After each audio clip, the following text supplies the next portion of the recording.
Olá pessoal, sejam todos bem-vindos. Então vamos começar a nossa webconferência da disciplina de Função Social da Escola. Essa disciplina que faz parte do curso de especialização em gestão escolar. Hoje nós estamos fazendo aqui um pouco diferente, essa webconferência está sendo gravada, mas ao final o professor estará ao vivo no chat para responder as perguntas que vocês enviarem também. Hoje eu vou conversar com o professor Darlan Facin Veide, ele que é professor do curso de graduação aqui da Unicentro, tem mestrado em Educação pela Universidade Federal de Santa Maria e é doutorando pela Universidade Tuiuti do Paraná. Tudo bem, professor? Tudo bem, Júlio. Estamos aqui para auxiliá-los e fazer essa webconferência que já há um bom tempo era esperado pelos nossos acadêmicos e acadêmicas. Legal. A gente vai fazer aqui, então, um resumo que o professor vai fazer através de uns slides com vocês. E no final eu volto com algumas perguntas e um vídeo para a gente encerrar depois a webconferência. Obrigado, Júlio. Então, minha saudação a cada um e a cada uma que está nos acompanhando aí desde os polos. E me foi pedido pela coordenação do curso que proferisse uma palestra, ao mesmo tempo também envolvesse as questões que vocês enviaram no fórum e já me enviaram também diretamente através da plataforma Moodle. Nesse sentido, eu vou fazer um esforço, então, para contemplar uma linha de pensamento e uma reflexão, no sentido de que possa contemplar aquilo que está posto nas unidades e também, né, atender àquilo que se propõe a nossa disciplina. Então, primeiramente, parabéns a cada um de vocês pela escolha do curso. Já é um curso consolidado, está na sua 5ª edição e vocês estão tendo uma oportunidade singular de reciclar os vossos conhecimentos. Portanto, aqui inicialmente já fica a minha recomendação. Não façam as atividades apenas para agradar os professores, mas aproveitem essa experiência para que as leituras do material que está posto aí no Moodle, passando por dentro de vocês, também transformará a forma de vocês verem e conceberem aquilo que está no seu entorno. A disciplina Função Social da Escola, ela, para além daquilo que está estabelecido na legislação, seja na LDB, nos parâmetros curriculares, eu vou me ater a uma reflexão em que eu busco, através de alguns autores, a compreensão mais ampla do que significa a educação. Por que que nós precisamos da escola? Afinal de contas, se cada um dos senhores e das senhoras olhar em suas vidas, vai ver que já ficou 15, 20.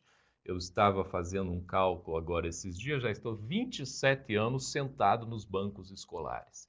Por que que a espécie humana precisa passar tanto tempo na escola?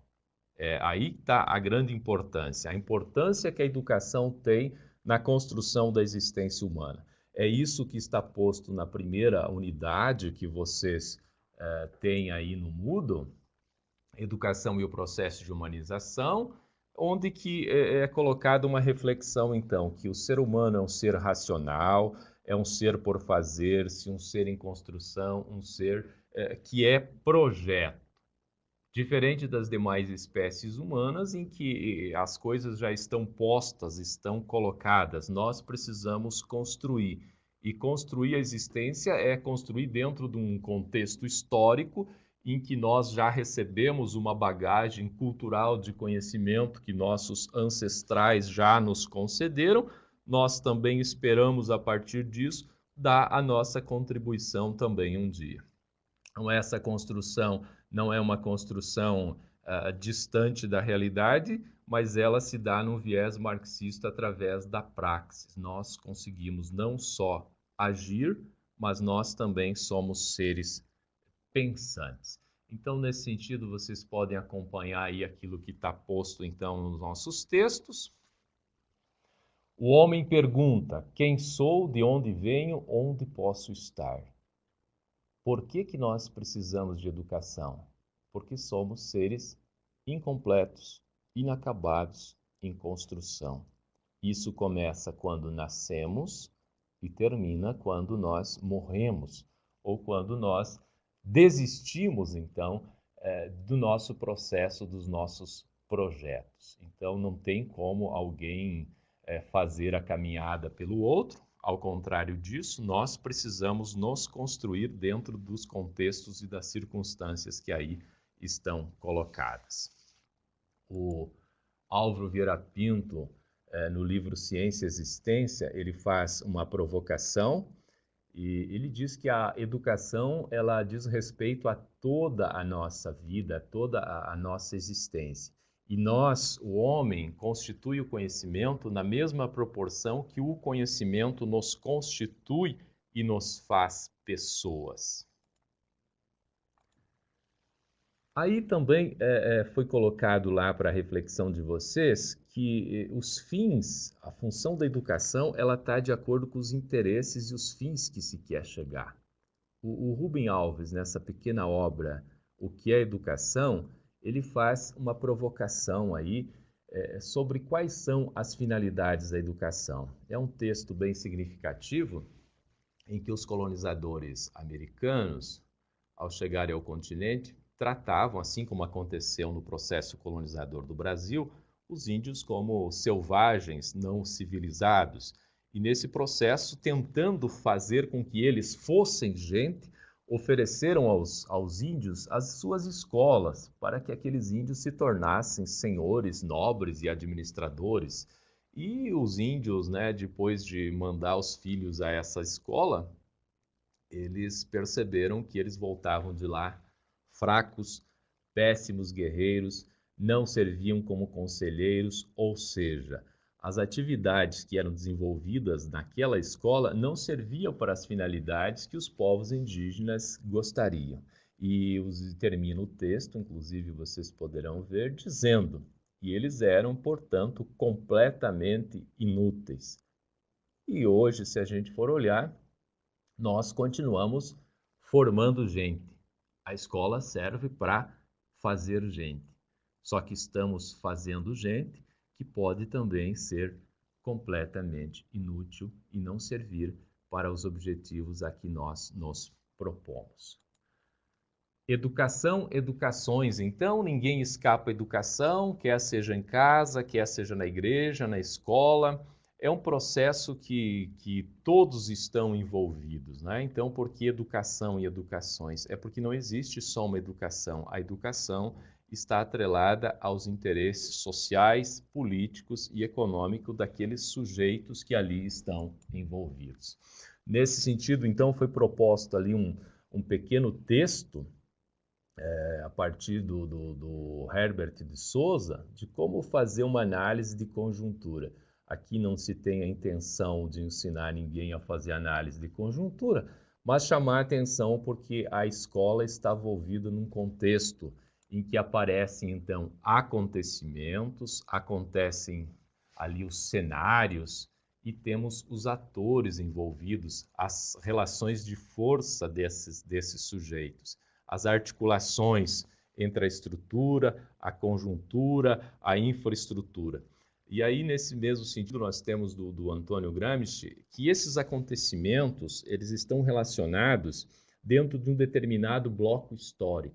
Ou seja, um pequeno recorte histórico, você identifica o que está acontecendo. Se nós tomarmos a questão da ditadura militar no Brasil, 1964 a 1985, nós teremos, então, exatamente acontecimentos, nós teremos o cenário, teremos os atores, teremos as relações de força, tudo aquilo que está acontecendo, de modo que, à medida que existe uma força hegemônica predominando, vão se formar as forças contra-hegemônicas que vão esvaindo essas energias, de modo que se caminhou, então, por um processo de democratização. O que quero chamar a atenção, então, que a escola não é algo alheio ao meio social, ela é uma construção social. O que funciona dentro da escola, os seus preceitos e princípios filosóficos e didáticos, é reflexo daquilo que as pessoas fora da escola também pensam. Foi proposto ali uma reflexão, então, sobre uma tendência escolar tradicional e uma tendência escolar escola novista. O que se quer chamar a atenção aqui? Essa tendência tradicional, ela veio não por acaso. No princípio, numa educação primitiva, nós tínhamos que as crianças aprendiam pelo contato natural, aprendendo com seus pais, com seus avós. Era um mundo ainda não tão complexo como hoje. A partir do momento que as pessoas já não conseguiram, os pais não conseguiram mais transmitir os conhecimentos, então houve a necessidade de se criar os primeiros pedagogos, aqueles que ensinavam as artes e os ofícios, geralmente para ocupar um espaço de destaque na sociedade. O Bogdan Suchodolski, em Tendências e Correntes da Educação, ele chama essa tendência tradicional que ela tem uma característica, ela é chamada de essencialista. Existe uma essência que é mais importante que a existência. Então, nós precisamos aí levar os alunos a se imbuir dessa essência para eles serem alguém na vida ou para que eles possam ocupar um lugar de destaque. Essa fundamentação ela é bastante antiga, ela vem lá desde os gregos, Sócrates, por exemplo, Platão e Aristóteles, o próprio Sócrates, que parece ser dialógico na sua proposição, na maiêutica. Na verdade, ele busca um conhecimento. Essa essência está onde? Onde está a verdade? A verdade está dentro do próprio aluno. A pergunta é quem colocou lá dentro? Ela nasceu a priori, antes da existência dele já tinha uma verdade lá dentro? Então, aí para mostrar que, embora aparentemente dialógico, também é tradicional. E o Platão, já conhecido lá nos famosos quadros, aquela indicação que ele aponta com o dedo para o alto, mostrando qual é o caminho. A essência está onde? Está fora. Conta-se lá a história do mito da caverna, que já deve ser conhecida dos senhores, em que as pessoas estão contemplando as aparências, precisam contemplar a essência, as coisas em si. O mundo que está aqui, que nós vivemos, são apenas representações daquilo que existe em perfeição no mundo ideal. Portanto, aí só para mostrar onde que se fundamenta numa linha filosófica, essa tendência indica que quem saiu lá da aparência da caverna tem a obrigação de voltar dentro da caverna e buscar aqueles que estão lá contemplando a aparência. Então, são poucos os que saíram, e aí então ele assume uma atitude bastante tradicional. Eu sei o que é bom para ti, porque eu já passei por isso, e se eu sei o que é bom para ti, eu não te dou espaço para você decidir. Você tem que fazer aquilo que eu quero, que eu gosto. Ou seja, eu, sabendo o que é o certo e o que é o errado, eu não te dou opção de escolher. Eu simplesmente, então, faço como está aí nessa imagem projetada, eu te encho dessa essência. Olha, uma bocona bem grande ali, né? E as orelhas como recipientes vazios a serem enchidos. Então, a marginalidade, a exclusão social estava associada à ignorância, né? O marginalizado, aquele subalterno que vive na pobreza, é o sujeito que não conheceu o conteúdo dos livros. Se ele for ler os livros, ele vai ser alguém na vida, vai ocupar um lugar de destaque, né? Então, a escola é colocada aí como um antídoto, né, para toda a ignorância. Então, como é que a gente ouve ainda hoje alguns políticos, como é que se resolve o problema do Brasil? Se resolve pela escola. A escola vai fazer a equalização social. Então, contrapondo-se a uma tendência tradicional, nós temos o que se chama de uma escola nova. Ou seja, nesse viés, o mais importante é a existência do que a essência. Então, aí nós já entramos numa modernidade. Autores como Jean-Jacques Rousseau, principalmente o Contrato Social e a obra O Emílio, eles são colocados aí como um novo paradigma, um marco. O elemento novo que aparece aqui é a dimensão da psicologia, ou seja, para se aprender, você tem etapas que precisam ser percorridas. Na obra O Emílio, se coloca lá as etapas, o que se deve fazer com uma criança de 0 a 2 anos. Lembra-se, na escola tradicional, eles eram miniaturas de adultos que estavam lá como recipientes vazios a serem enchidos. Aqui o Rousseau já vai, isso em 1700 1960, ele já vai propor uma nova realidade. O que se deve fazer, então? A melhor coisa a fazer é nada fazer. Deixem as crianças ser crianças. Aqui se inaugura um novo caminho dentro da escola, que é as várias experiências que os senhores conhecem, as experiências dos jardins da infância, do Froebel, Pestalozzi, Casa de Bambini, e aí por diante, até as experiências das escolas de verão de Summerhill, que é o Neil, mais vale um varredor de rua feliz do que um erudito neurótico. E até hoje essa escola, ironicamente, ela continua existindo na Inglaterra, e do mundo inteiro, né, pessoas mais abonadas enviam seus filhos para lá estudar. Essa escola é conduzida pela filha do Neil, e uma espécie de educação autogestionária, que você acorda quando quer no internato, você faz as lições no horário que acha que tem que fazer, mas há uma espécie de autogestão. Esse processo da escola nova, ela se propunha, né, a fazer uma grande revolução, porque à medida que se dá uma socialização desses conhecimentos e da escola para uma grande, ampla maioria da população, você teria então a oportunidade de resolver a questão da exclusão. Não é bem isso que acontece. Eu propus lá no Moodle uma reflexão aqui no Brasil sobre os pioneiros da educação, e esses pioneiros vão mostrar, né, as inovações que eles estavam fazendo na escola. Mas ela, né, acaba não sendo, né, cumprindo com a finalidade que ela se propõe. Então, claro, acho que grande parte dos objetivos da escola nova ainda estão para ser cumpridos, que é uma escola laica, uma escola democrática, com igualdade de condições para que todos pudessem participar dela.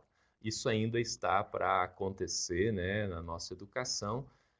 O próprio Dermeval Saviani, ele vai criticar essas duas concepções, a educação tradicional e a educação nova, colocando que as duas, né, não servem para os princípios a que se propõe. Então, isso é uma reflexão que está posta aí na unidade 1. E na unidade 2, os senhores têm aí a primeira crítica, né, que é uma relação, a função social da escola de conservação e reprodução das desigualdades sociais. Aí já vem uma reflexão. A escola tem força para transformar a realidade? Ou a escola é uma construção da realidade que está fora dela? Quais são os fundamentos filosóficos e teóricos que orientam a escola? A gente vê aí todo dia na legislação, muda governo, entra outro governo, muda-se os rumos e os fins e as finalidades da educação, o que mostra que essa reflexão é bastante pertinente. No sentido de que a escola, então, ela só faz a reprodução social, nós temos uma primeira tendência posta ali, que é o tecnicismo. O tecnicismo, nos anos 60, principalmente no Brasil, é nada mais, nada menos do que uma adequação da escola aos modelos industriais. E que modelos industriais são esses? Aí, principalmente, né, com o Henry Ford, nós vamos ver, então, que quando Ford propôs um modelo de se ganhar dinheiro, nós tínhamos um modelo, né, que tínhamos apenas um gerente mandando, um ser que era formado na universidade e uma grande base de pessoas, né, que estavam preparadas para executar as funções, não para pensar. Então, uma escola que a poucos dá a possibilidade de pensar e uma grande maioria é meramente um instrumento de trabalho, principalmente aí, inclusive, barato, né?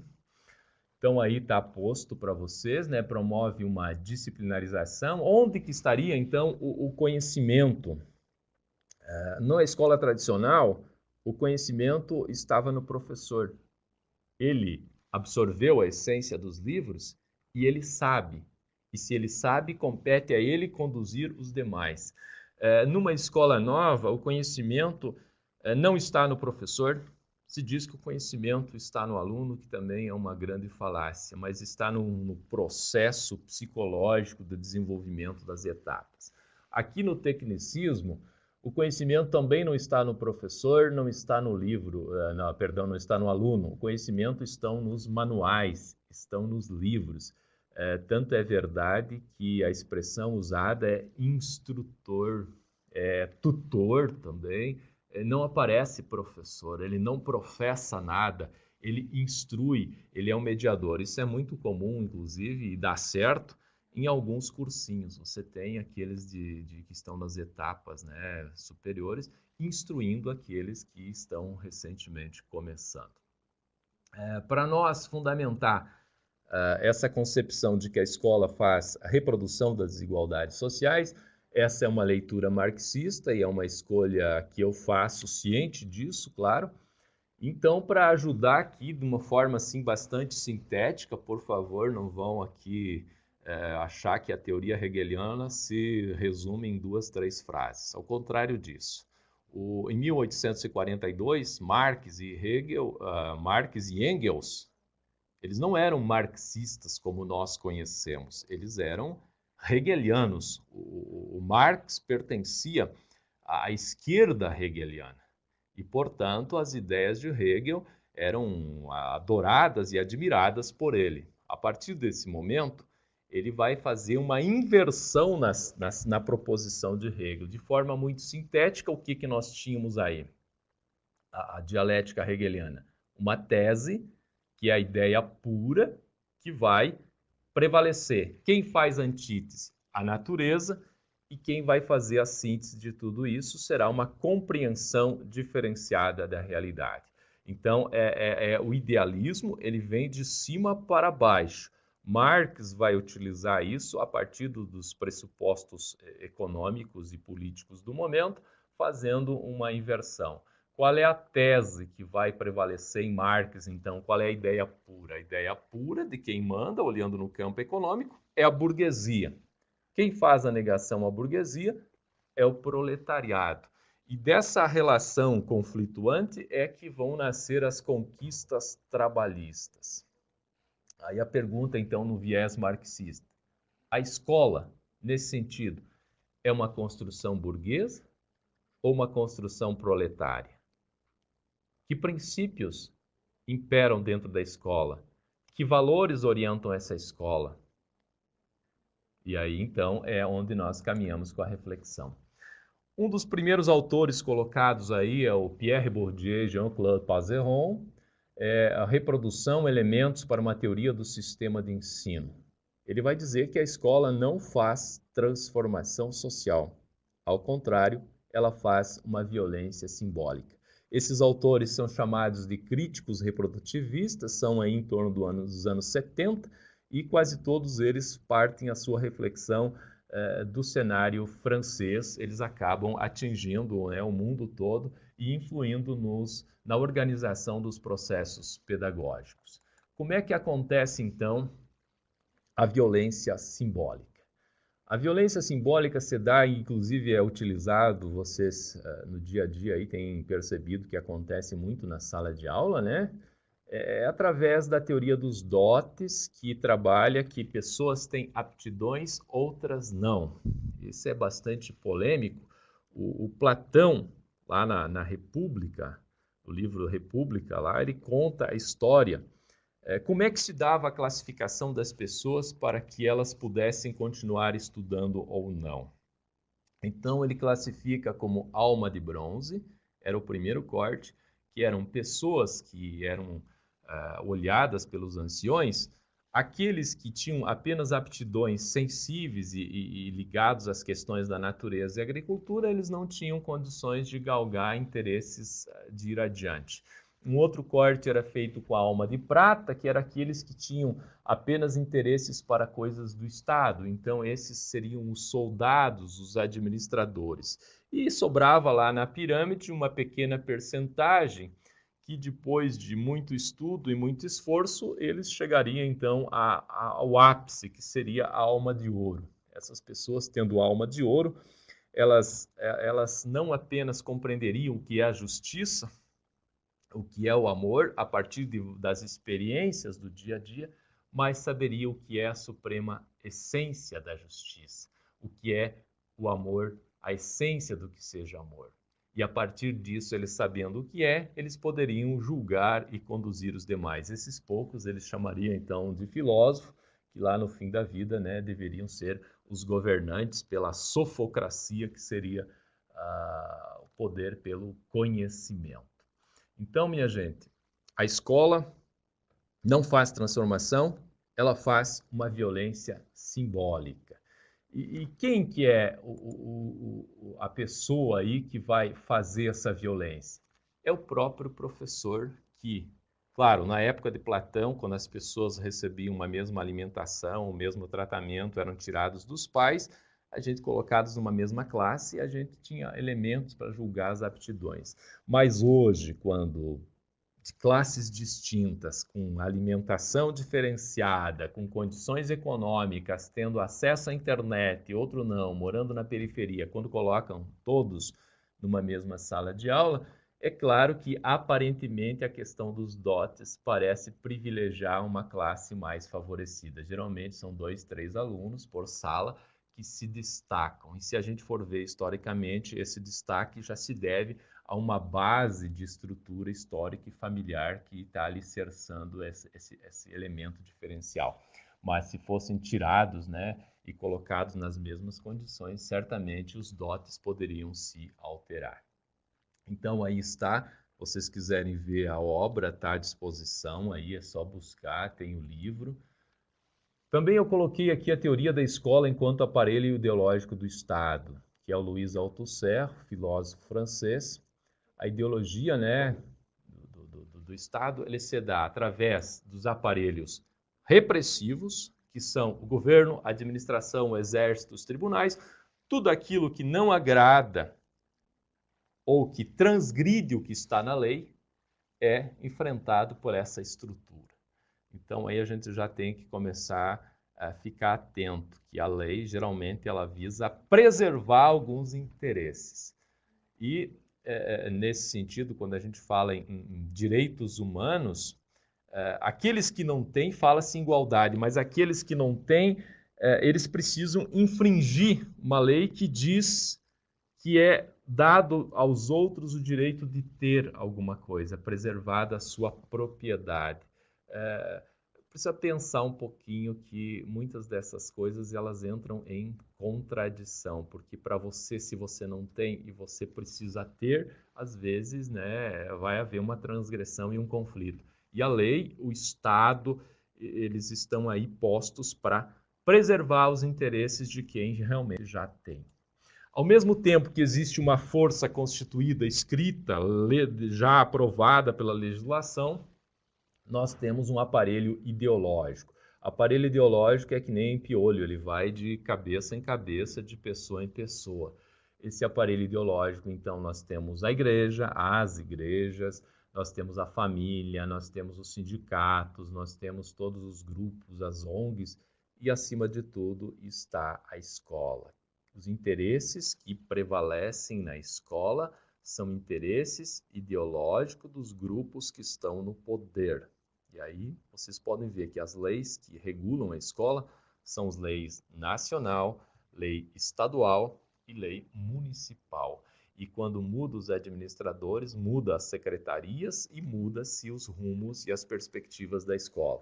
Por isso que é difícil, nós temos um plano nacional de educação que foi trabalhado, organizado, com metas a ser cumprido em 20 anos, e ele simplesmente é jogado de lado e interesses pragmáticos imediatos são colocados em seu lugar. O terceiro autor aqui que coloca que a escola não faz transformação é a escola dualista, né, do Baudelot e do Stabler. Aqui é um princípio bem interessante que acabou inclusive chegando no Brasil. Ele coloca uma separação entre os trabalhadores intelectuais e os trabalhadores de ofício manual. Há uma separação, então, material das práticas escolares e das práticas produtivas. Como já mencionei antes, fica muito bem claro. Aqui o Henry Ford nessa figurinha. Nós temos uma rede secundária superior, que era a universidade. Em 1971, a nossa plano ali de adequação das leis, né? Basicamente aparece assim, ensino superior à um pequeno grupo, que são os gerentes, aqueles que vão se formar e que depois vão pensar os rumos e as estratégias na empresa, e uma base que vai ser o ensino primário profissional, né? Essa rede primária profissional, lembro lá que o objetivo do ensino médio, que era o antigo segundo grau, era preparar profissionalmente mão de obra para as empresas. Isso, então, fica bem claro o reflexo dentro de uma escola capitalista, uma subdivisão. E é por isso, talvez, que a gente entenda que os vestibulares geralmente têm 40 ou 50 vagas só.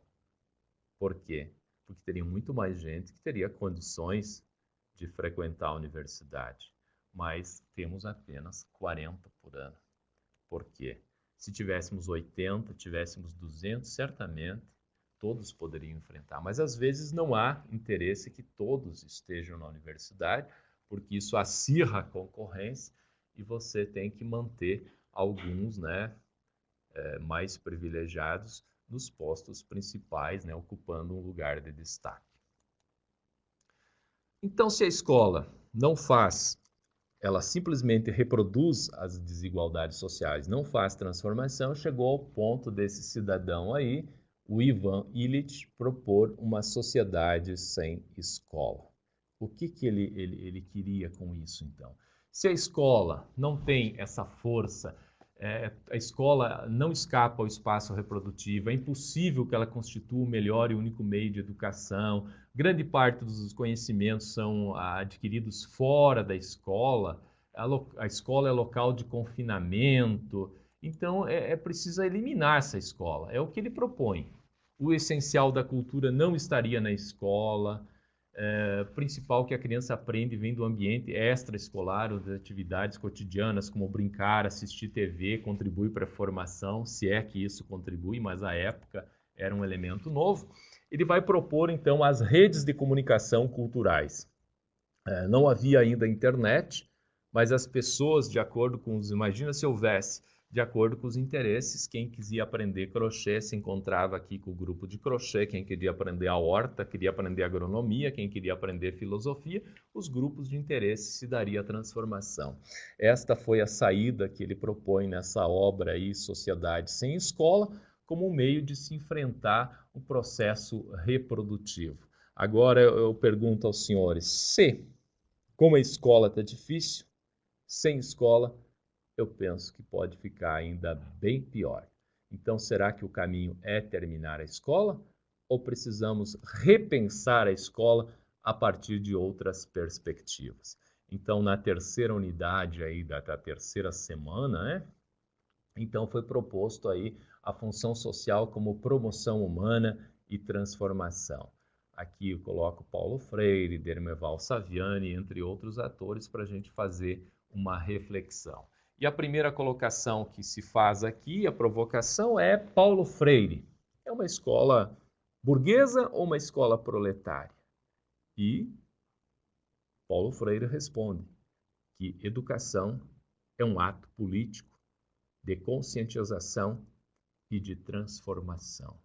Portanto, aparece aqui uma escola proletária, uma escola que não só ensina, mas conscientiza, uma escola política, uma escola perigosa que nos anos 60 vai levar, inclusive, Paulo Freire para o exílio, porque não era importante, as pessoas precisavam sim saber o básico para poder operar as máquinas, mas que elas não refletissem sobre a sua própria insignificância ou a própria condição que elas viviam.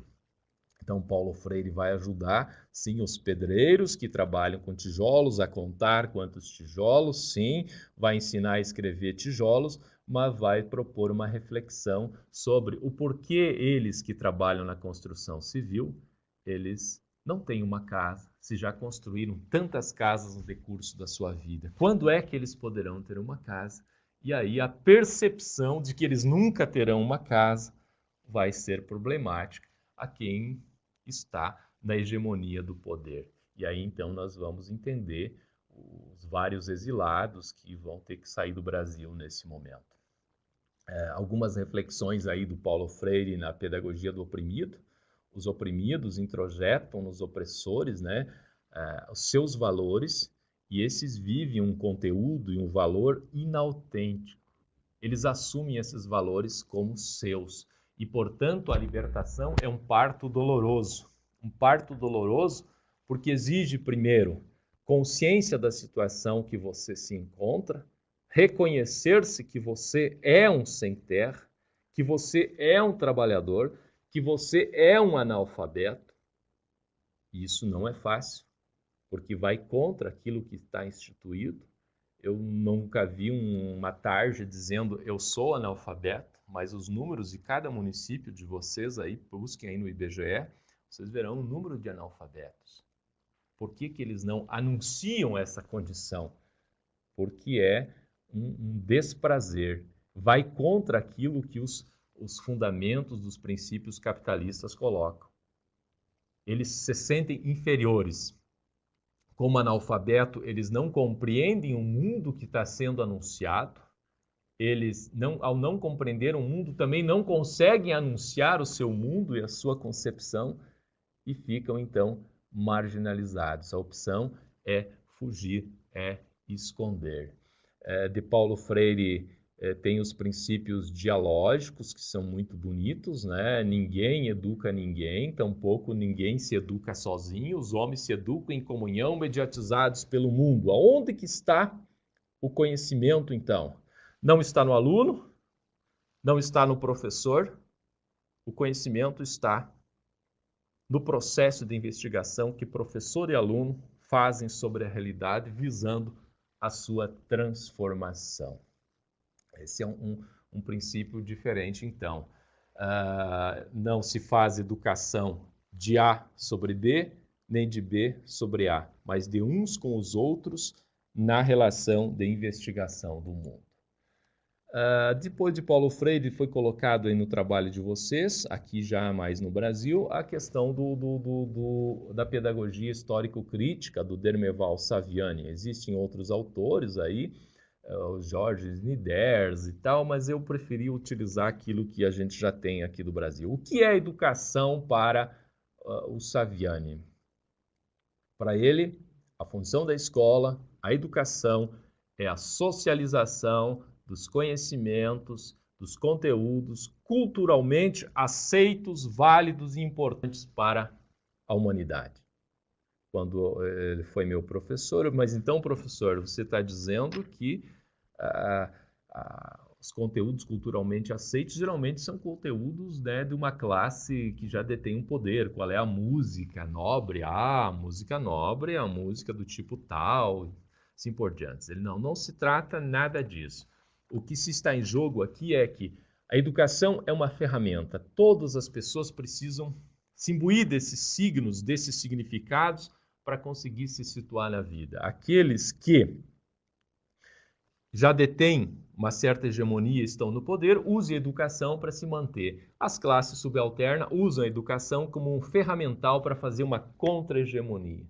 E realmente é um pouco aquilo que está sendo proposto. O Dermeval Saviani, aqui existe uma série de obras, né, principalmente as ideias pedagógicas no Brasil, mas eu optei aqui em colocar a Escola Democracia, que é uma obra clássica aí já dos anos 80, em que ele faz algumas dessas reflexões. Então, também coloquei aí a pedagogia histórico-crítica. Na Escola Democracia, ele apresenta aquilo que havia, que é a escola tradicional, que é a escola nova, e na pedagogia histórico-crítica, então, ele vai fazer as contradições, né? O papel mediador na educação da transformação social. A transformação que passa primeiro pela transformação das consciências, e as consciências que despontam como sujeitos que atuam da prática social. Ele busca em Gramsci uma concepção que o Gramsci preserva muito, que é a educação visa ajudar as pessoas a saírem do senso comum para uma consciência crítica. Não é para menos que ele acabou escrevendo o livro aqui, Educação do Senso Comum a uma Consciência Filosófica. É pela educação, né, que se dá o processo de elevação das consciências das massas. os alunos, dizia ele, têm que passar da doxa, que é a opinião, para a episteme, para a ciência, para depois, então, alcançar aquilo que ele chamava de sabedoria. Sair da consciência ingênua para chegar a uma consciência crítica.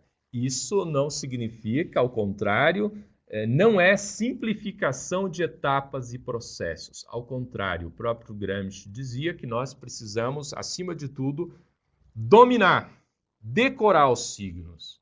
Ao contrário de muita gente que não precisamos mais aprender as regras de português. Ao contrário, nós precisamos debruçar sobre isso, dominar. Se nós não dominamos o da, de, di, do, du, nós não vamos conseguir formar as frases. E não conseguindo formar frases, nós não conseguimos formar parágrafos. E não formando parágrafos, nós não vamos formar capítulos. E não formando capítulos, não vamos formar livros. Então é aí que entra então, a necessidade e a seriedade de uma educação. Então, apenas aí, para não demorar vocês muito, uma provocação.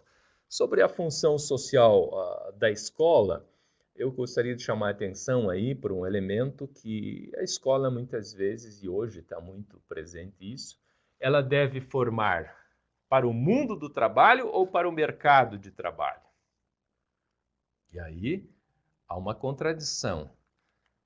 Muitas das escolas e da educação, e até inclusive as universidades, têm trabalhado hoje numa perspectiva capitalista, mercantilista, de visar o lucro, trabalhado para o mercado. Inclusive, até várias universidades, numa parceria público-privada, entre aspas, se transformaram em laboratórios de empresas grandes, como a Bayer e como outra. Tem universidades públicas que empresas estrangeiras, multinacionais, imperialistas, transnacionais, utilizam com verbas, com bolsas. Infelizmente, nas áreas de filosofia, literatura e poesia, essas coisas não acontecem porque são atividades que parecem não interessar muito ao mercado, né? E a gente precisa pensar. Então, aqui uma reflexão numa perspectiva marxista, né? O que acontece aí, apenas uma ilustração para provocar, a partir da Revolução Industrial, século XVII, XVIII, nós temos um êxodo rural, a formação das cidades, a concentração de renda, o operariado nas fábricas trabalhando, e esse operariado já começa a ser encaminhado no sentido de trabalhar em função de um mercado. Também aqui já aparece uma provocação, aqui eu pego Marx, a ideologia alemã, a miséria da filosofia, né?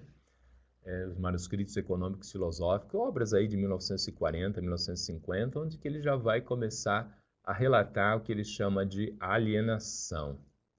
O idiotismo do ofício gerado pela divisão do trabalho. O indivíduo não vai além de um desenvolvimento unilateral, ou seja, de apenas uma dimensão, sendo considerado pela economia política uma besta de carga, um peão, um animal reduzido às mais estreitas necessidades corporais. Já estava aí posta a condição de alienação.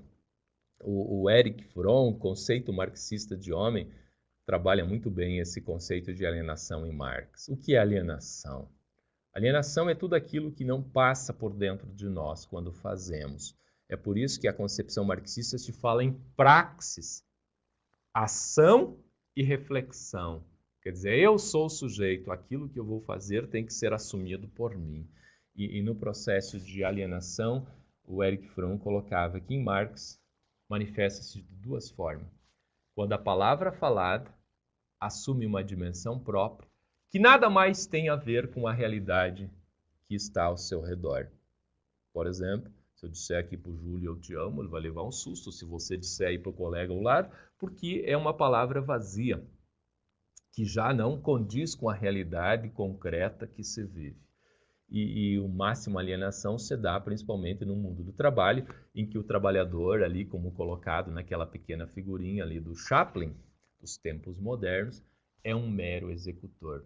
Além de ele ser um mero executor de atividades braçais, não utiliza sua capacidade de pensar, e quando ele volta para casa, o objeto que ele produz e que ele constrói oprime, porque ele não tem em casa. Então ele se sente inferiorizado, embora passe o dia inteiro construindo um carro ou construindo um litificador, e ele vai para casa e ele não tem um carro, ele não tem um litificador, e como falei lá na perspectiva do próprio Freire, os opressores introjetam nos oprimidos alguns valores, e esses valores introjetados fazem com que ele faça uma leitura do sentido de que ele só será feliz quando ele tiver um carro, quando ele tiver um liquidificador, quando ele tiver uma televisão e outras necessidades artificiais que são aí postas, em grande parte, para quê?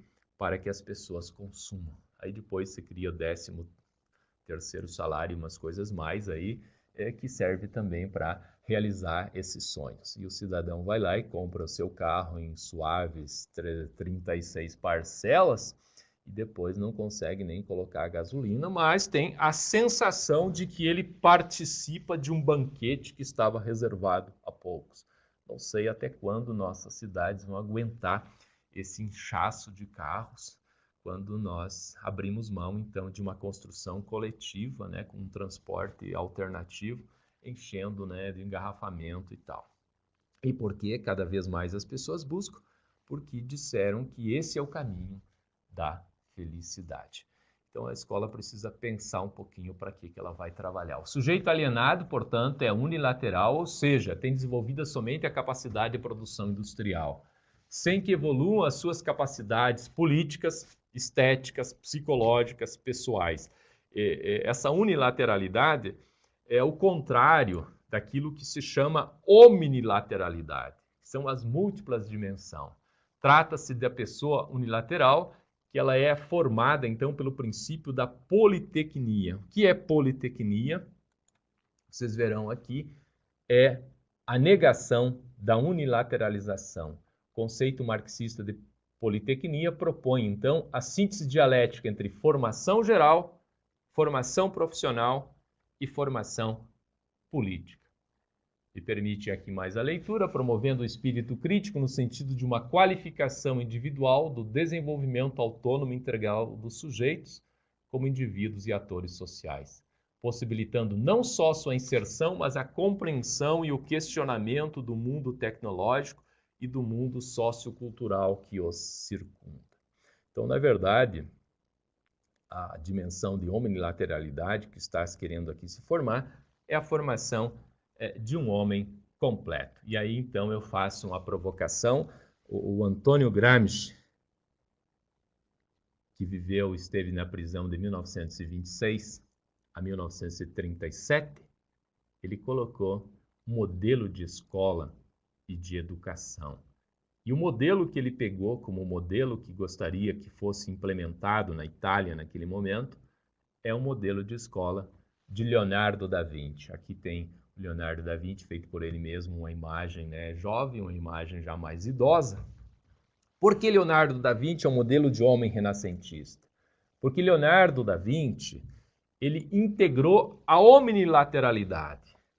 Ele, na bodega de Verrocchio, ele discutia filosofia, discutia política, ele carpia na horta, plantava os legumes, partilhava com os colegas, mas ao mesmo tempo ele declamava poesia, estudava literatura e tinha a sensibilidade de pintar uma Mona Lisa, de pintar um quadro da Santa Ceia, ou atividades braçais capaz de esculpir esse belo cavalo. Esse é o homem integral. Esse é o homem unilateral. Esta devia ser a função da escola para o Antônio Gramsci e que me parece que é uma das funções que a escola deveria se resgatar hoje. Não formar apenas para o mercado de trabalho, não formar apenas para interesses corporativos, e quando falo em interesses corporativos já chamo a atenção que a escola está sendo invadida por uma série em nome de parcerias públicos-privadas, por empresas que vão assumindo a educação, quando a educação deveria ser um investimento público para todos. Afinal de contas, é a socialização dos conhecimentos culturalmente válidos e importantes para o desenvolvimento pessoal e da nação. Nós temos aí municípios inteiros do Brasil todo que já atribuíram as funções da educação a fundações. Grupo Positivo, Fundação Lehman. Não satisfeito com isso, nós temos bancos privados investindo na educação, Itaú, nós temos cooperativas de crédito. Tem um colega que está defendendo a tese de doutorado dele agora em março, e é exatamente sobre essas parcerias públicos-privadas e o risco que nós corremos. Em nome de meia dúzia de computadores para uma prefeitura, em nome de financiamento de alguns projetos, essas entidades distribuem a sua ideologia aos seus alunos, fazem um processo de formação. A Microsoft não é diferente disso.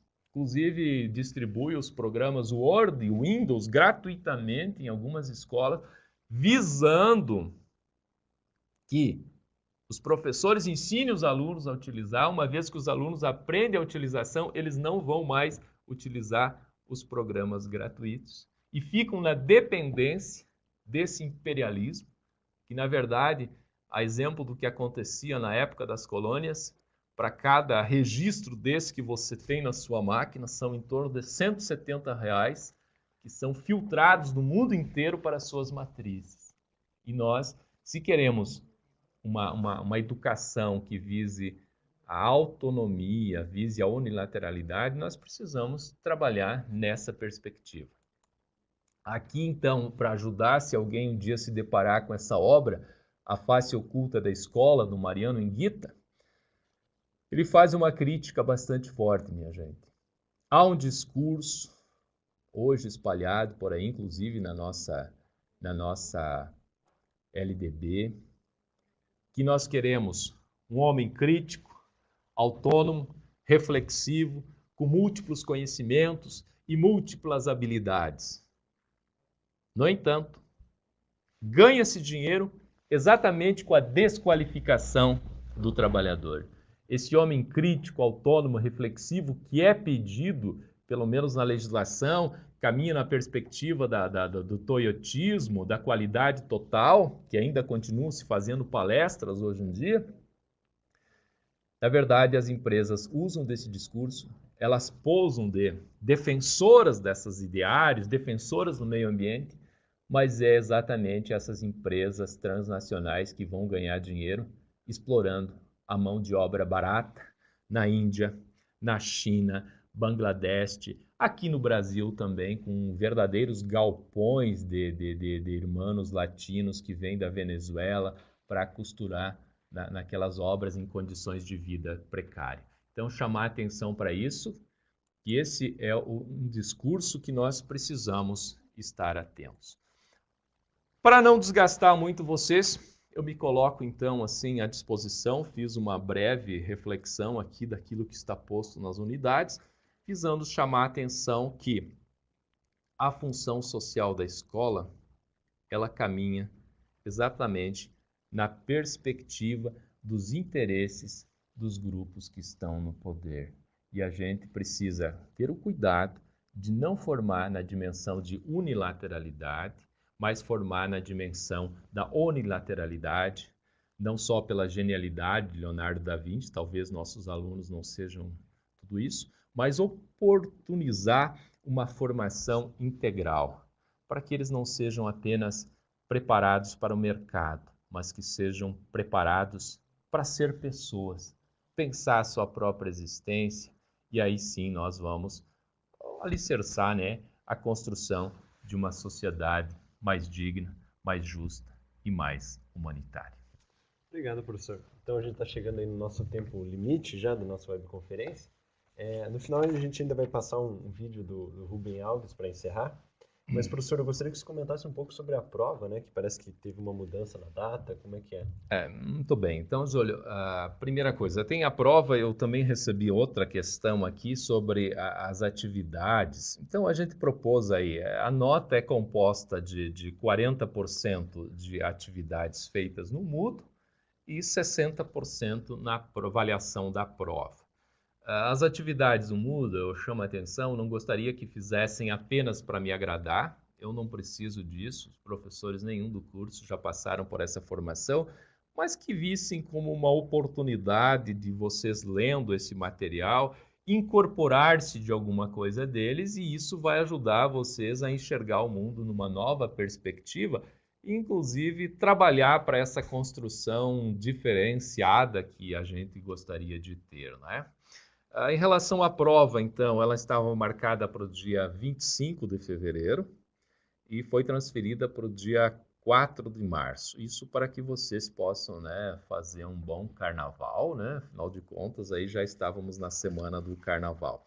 Será das 13h30 até as 17 horas, e com exceção aí do polo de Foz do Iguaçu, que é das 8 horas aí às 12, né? Então aí eu agradeço, me coloco à disposição, vou ficar aí Outra no... questão, professor, vai ser com consulta? Como é que é? Não tem problema nenhum para mim se for com consulta, inclusive já pode ficar registrado aqui, será com consulta sim. O que vai cair? Vão cair todas as atividades que estão postas nas unidades, portanto façam uma boa leitura. Vou colocar como são questões de certo, errado, verdadeiro e falso. Então, são trechos daquilo que está nos nossos textos que serão colocados na prova. Não visa punir ninguém, não. Claro, se não atingir, você terá uma atividade complementar que vai ajudar você a resgatar essa nota. E para a gente fechar, então, eu trouxe aqui o Rubem Alves. Ele faleceu em 9 de julho de 2014 e que é uma pessoa que trabalha um pouco nessa perspectiva da unilateralidade, embora não seja que mais existencialista do que marxista, mas eu lembro de algumas obras e chamo a atenção de vocês que a gente não plantar eucaliptos, eles crescem mais rápidos, mais altos, mas não são tão fortes como plantar jequitibás.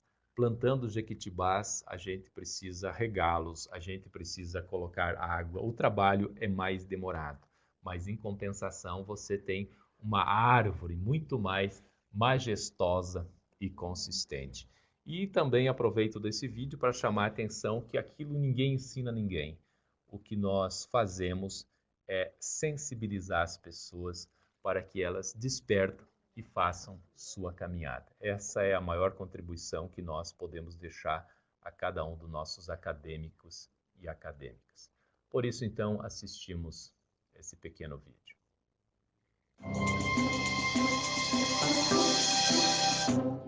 Eu estou pensando há muito tempo em propor um novo tipo de professor. É um professor que não ensina nada. Ele não é professor de matemática, de história, de geografia. É um professor de espantos. O objetivo da educação não é ensinar coisas, que as coisas já estão na internet, estão por todos os lugares, estão nos livros. É ensinar a pensar, criar na criança essa curiosidade.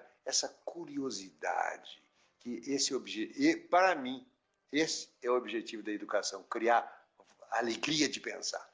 Eu já tive uma experiência muito interessante com uma menininha de 7 anos. Eu estava com a cabeça quente e eu resolvi, então, para descansar a cabeça, fazer uma prateleira. Peguei minha serra circular, minha chave de fenda, as ferramentas. Levei ela para cima e comecei a me preparar. Nessa hora chegou a minha empregada com a filha dela. Só o empregado disse bom dia, não cumprimentei e foi embora. A menina não foi embora, ela ficou parada lá. Ela estava intrigada com os objetos que estavam lá. Ela queria saber o que era aquilo. O que esse homem vai fazer com isso? Ficou parada lá. Aí eu peguei a trena, abri a trena. Ela disse, que é isso? Isso é uma trena.